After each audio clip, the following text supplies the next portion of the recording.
What's going on, everybody? It's Jay, aka It's Re-Recording Story here, back from another Fan of Parade JP news video. And I just recorded a 22-minute long yapumentary video about this trailer, just to realize I wasn't even recording the screen the entire time. And I don't feel like editing over all of the audio, so we're just gonna do a re-recording. Yeah, we actually have a unit trailer for EIJI URUSHI. He looks beyond interesting. I will say that. Off rip, I have some very budget translations off of Google Translate, and we're just going to kind of take a gander at him. So, first things first, I very much was correct about this skill, obviously because of the color behind it and, you know, the provocation right in front of it. Not only does this skill pop provocation onto the enemy, it also gives the chain mark debuff attached to it. On top of this as well, EIJI also gives himself a counter status. And that counter status also boosts his evasion status as well. Which is very interesting because obviously, as we talked about in the previous video, not only does this man just have counter and dodge from the looks of it, he also just has a built-in dodge chance from the looks of it, and it's very similar to his EX16 counterpart during that fight, where again, during that entire fight, he had a built-in 10% chance to dodge, and from the looks of it, from his skill 2, he obviously has a counterattack status, but he also buffs his own dodge rate, which we don't know how much of a percentage it buffs it by just yet, but I can imagine it would be very, very interesting to see how that works overall. And on top of that, it doesn't, well, at least the translation I have right now, it doesn't specify if like the counterattack is a taijutsu only counterattack or if it just applies to anything. Now, this skill 3, I would say it's on the rather interesting side, but it's actually kind of basic. So it's a 4 hitting taijutsu skill, right? And it also applies 4 chain markings on the enemy, which again plays into his passive. Now, from the looks of it, they didn't give a full extrapolation of what the passive really is.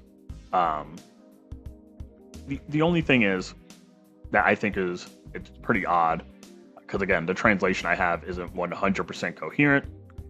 It hits for 4 turns, okay? Right? If damage is dealt by this skill, you get +4 to your chain count. Now, another note that's added right here, the first note is the effect increases with a higher chain count, meaning you hit harder the higher your chain count is. But it says if no damage occurs, the entire chain count is reset. So it probably has something to do just with his curse technique, as we've seen in the actual prison art gameplay itself, or not the gameplay, but like the cutscenes that were shown. But I also imagine as well, because the way his ultimate works later on in the trailer, I can imagine him getting hit with like, you know, maybe a darkness effect or stun effects, all that. Like basically if he pops a skill 3 and he misses, it just resets everything from the start.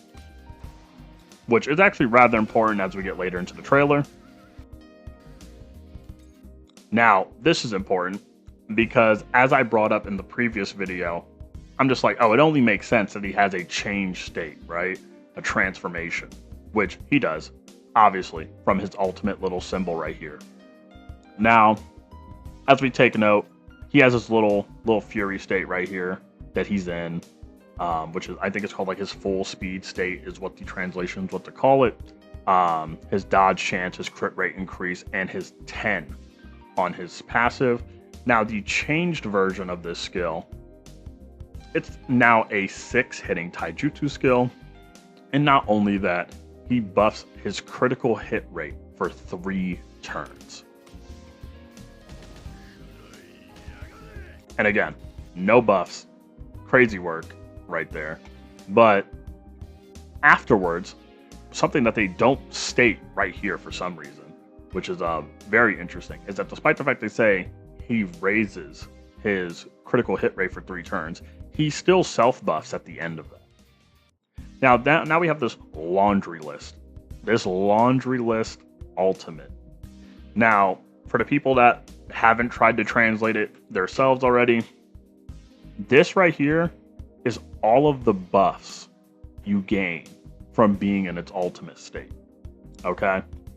But there is a certain criteria you need to hit before you use your ultimate, very similar to that of Fugasakuna, where Fugasakuna needed to, do cleave and dismantle before he can use Fuga. This guy needs 10 of his chain mark stats in order for him to use his ultimate. Okay? Now, after he has those 10 stacks, he can use ult. But from the translation here, and I discussed it in the original video I recorded, which I'm still a little peeved that I didn't record the full thing properly, but still. It says it grants full speed status for 2 turns, which is interesting, right? Because that means that despite all of the cool stuff we see here, that transformation status isn't going to last forever, and it's also not really lasting a really long time, since it's only lasting 2 turns. But it restores his curse energy to no upper limit, which means the normal cap he would have on his curse energy, he's able to break above it, which is, again, pretty ridiculous. The ultimate deals 5 melee hits, and again, looks really cool. Impact frames. Now, the casual 1 mil on the self-buff only ultimate, no Shogo, no Kusakabe, no other ridiculous units on the floor to buff this guy. This guy's already popping 1 million out just for the funnies, I guess. But let's just go into what all of this is, okay? So when he goes in the full speed status, not only does he increase his damage dealt, he buffs his taijutsu stat. He also buffs his critical hit damage, his critical hit rate, his dodge chance, and he ignores darkness.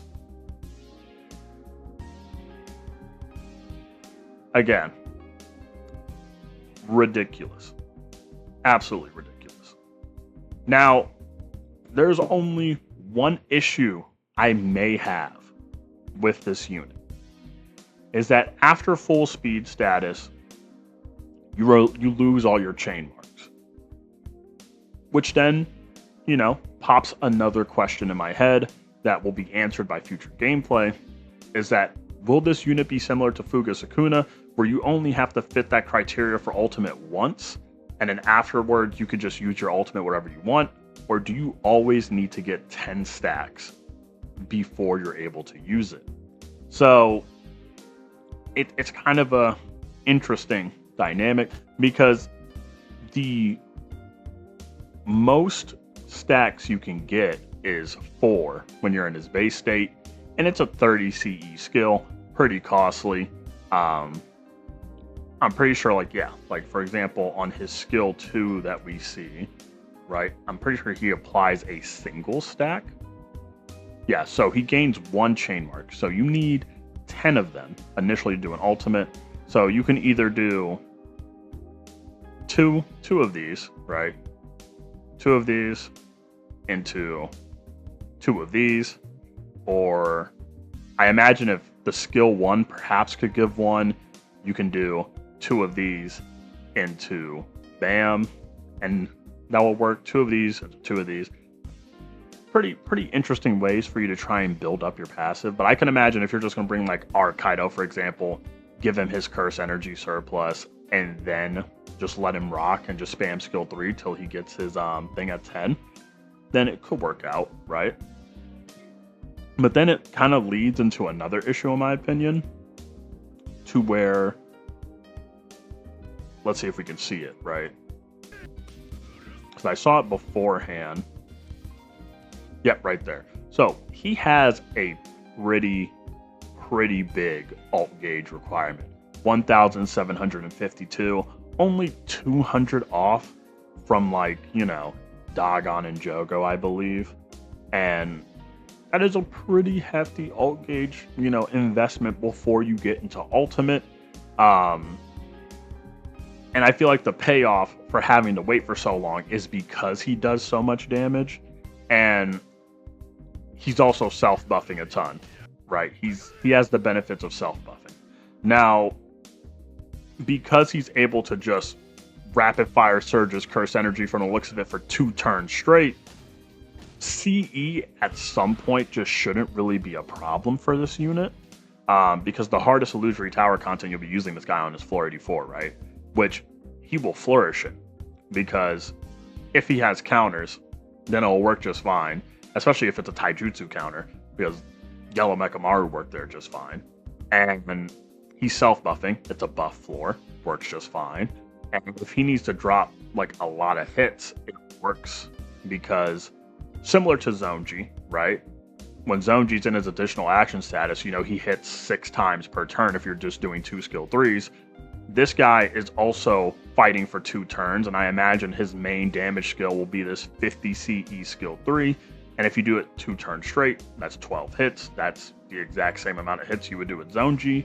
And you really have to think, like, is this guy just kind of competing for that top spot? You know what I'm saying? In terms of yellow taijutsu, because the main heavy hitters there is Zonji and Toji, and he's kind of fulfilling multiple niches in one. And that doesn't even go into the other skills that is in his transform state that's outside of that skill 3. One of these very blatantly buffs his counterattack status. The other one buffs his ult gauge.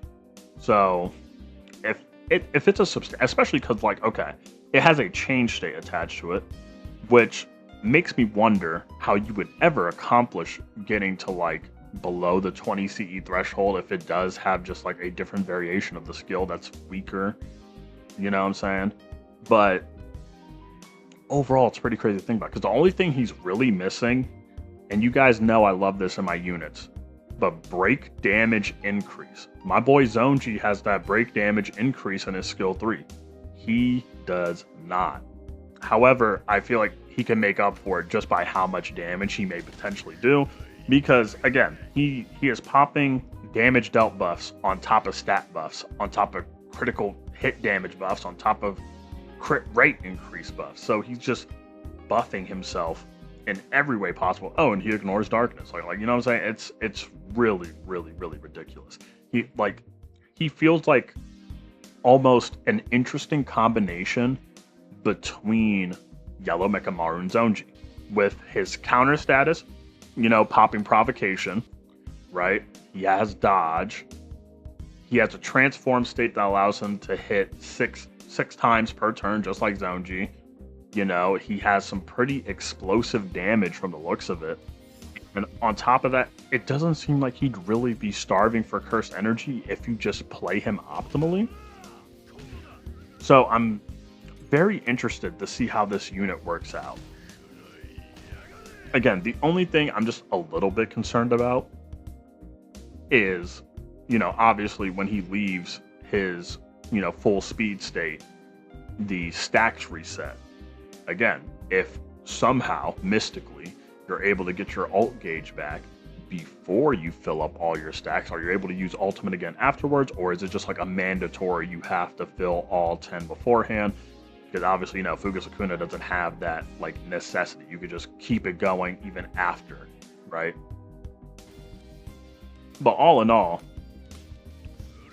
this guy still just looks ridiculous. Like, it's when you see standard banner units look like this, you could just really think to yourself, like, man, this truly is the year of power creep.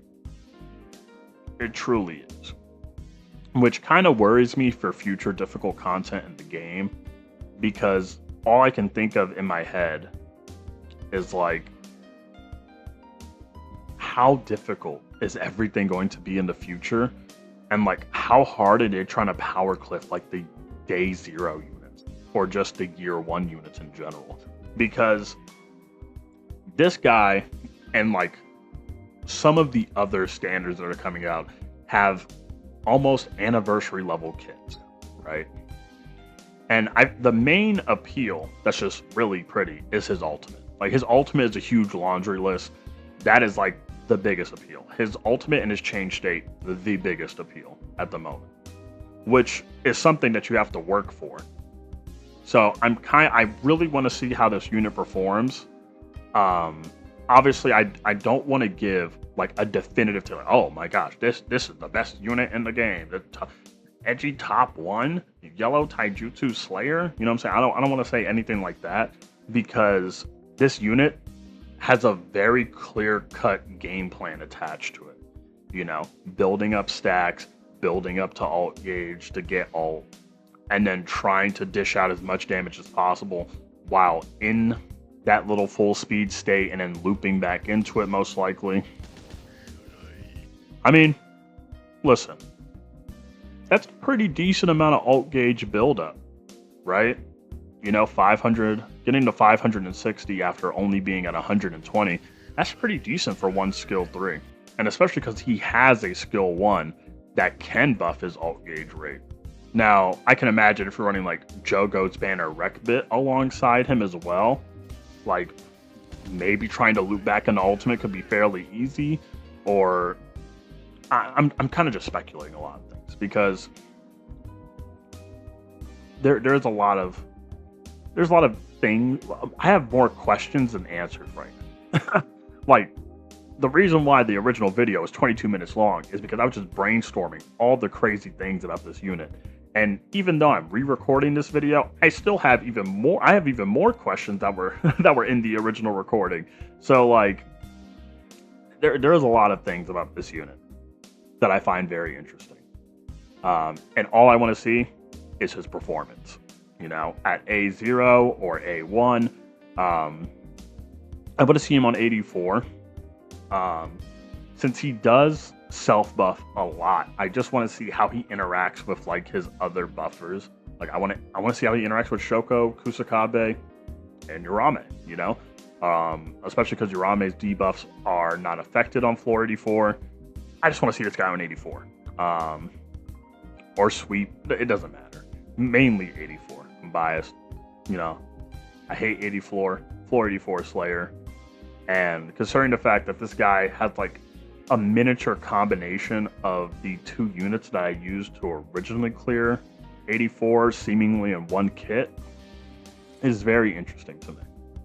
Very, very interesting. Because I know in my head, I was kind of speculating that this guy wasn't going to be a main DPS of sorts. Like I had a comment from JJK, and he's like, I feel like he could operate similar to Saki.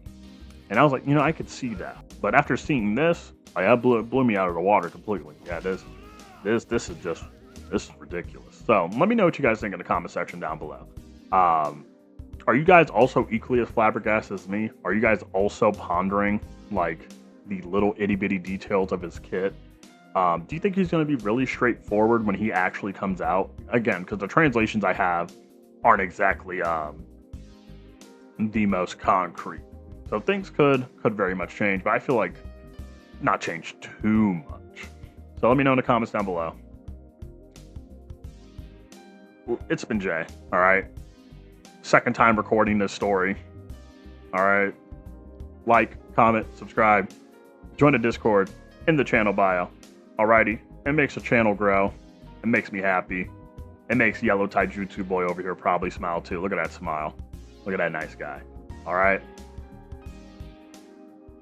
Stay happy. Live your life.